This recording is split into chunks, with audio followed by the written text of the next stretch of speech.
好，来继续来看美国的总统大选，搁较无100天咯。民主党甲共和党拼尽全力应战，开大条钱买广告。也毋过两党的风格真无共款。贺锦丽是甲重点放伫伊过去的政绩，那川普是上阵着贺锦丽一直攻击。 美国总统选前，两大政党全力咧冲刺选前的造势，甚至呢无少党本拍广告。 The one thing Kamala Harris has always been fearless. As a prosecutor, 广告讲的是贺锦丽的头路甲政治生涯。 as California's Attorney General, she went after the big banks. We believe in a future where every person has the opportunity, but Donald Trump wants to take our country backward.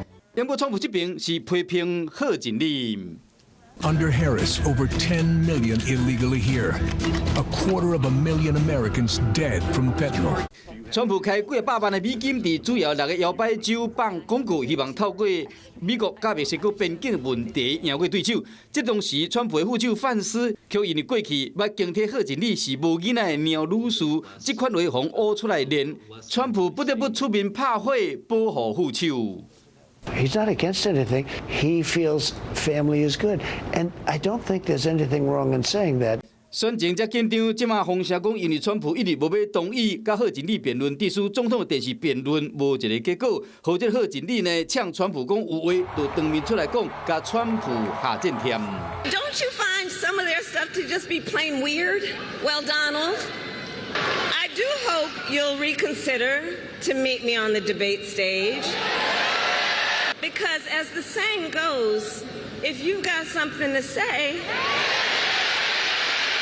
it to my face. 依照伊普所上新的民意调查显示，讲贺锦丽的支持度已经来到43%，川普是属于一个百分点，缩小甲拜登退选后的差距。对着贺锦丽副手人选，依然是不明。不过依照 CNN 的报道，上紧伫后礼拜，贺锦丽就甲伊的副手展开竞选的活动。 Hello， 我是张新文。想要抢先掌握最及时的新闻资讯吗？赶快订阅、按赞、开启小铃铛，锁定华视新闻 YouTube 频道。